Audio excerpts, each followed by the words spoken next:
It's a long-term enterprise.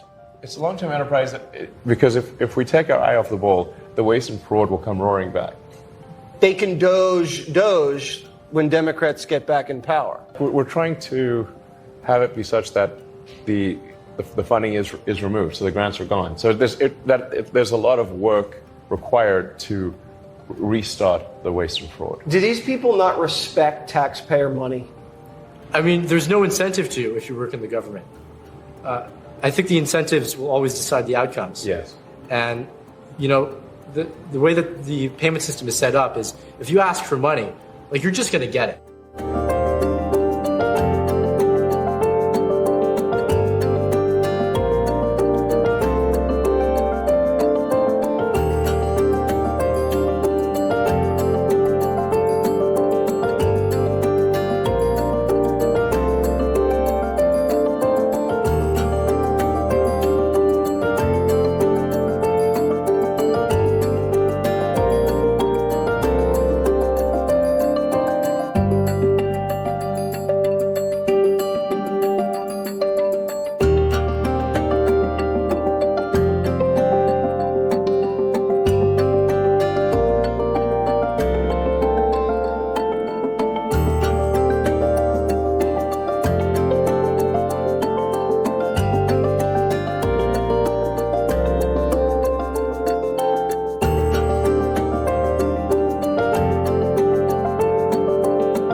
The odds of a US recession have increased since Trump came to power, and overnight the latest economic growth figures from America bear that out. Recent GDP figures indicate that the US economy has contracted for the first time in 3 years, and Donald Trump has attributed the economic downturn to his predecessor Joe Biden, suggesting that the market's poor performance is a reflection of the economic conditions he inherited.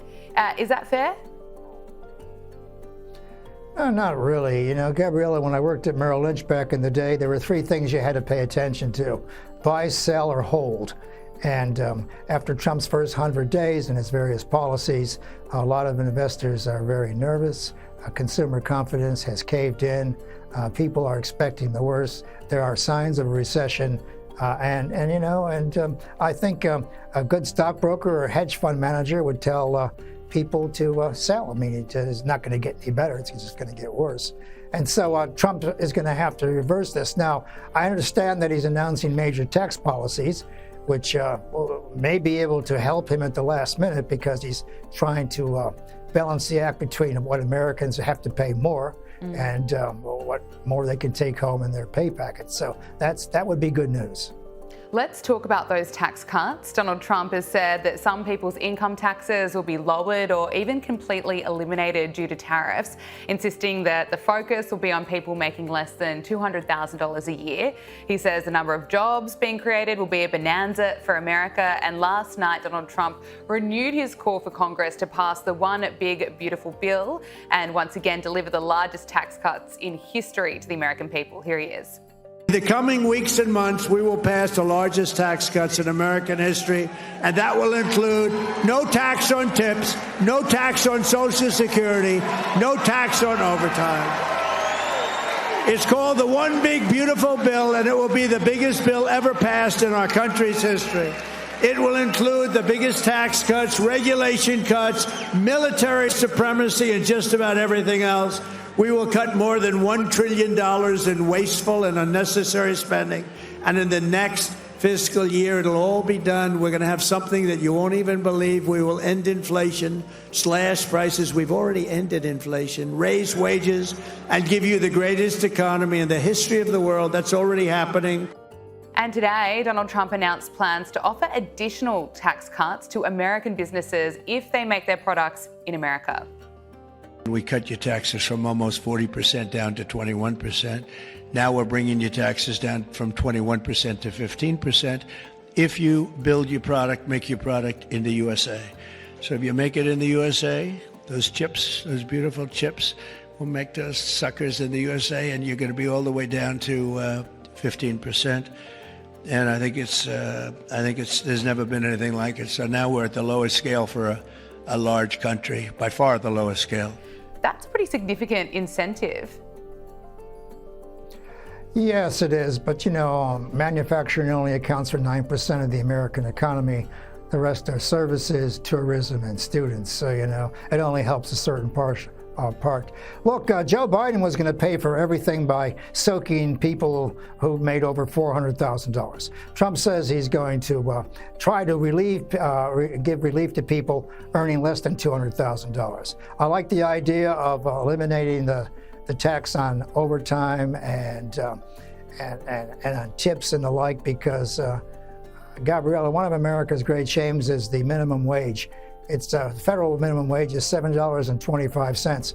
When I was a kid a long time ago, it was $1.25. So a lot of people working for peanuts, so they count on those tips and the like. And also, it's big news for all these millions of Americans who are into Social Security, their pension program. There's going to no longer be a tax on Social Security. So he's offering at the other end a lot of very positive things, and I'm glad he's doing this. I mean, Trump is now being a businessman. He's offering people at the one end a great deal of relief, and he's offering incentives at the other end.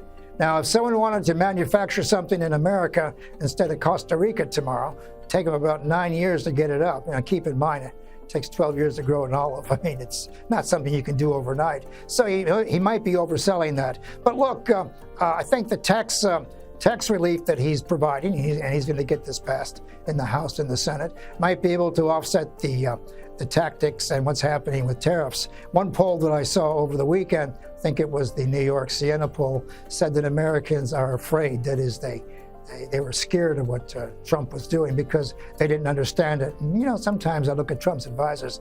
I'm not sure, Gabriella, they understand what they're doing exactly. Sometimes they just roll the dice and see what happens.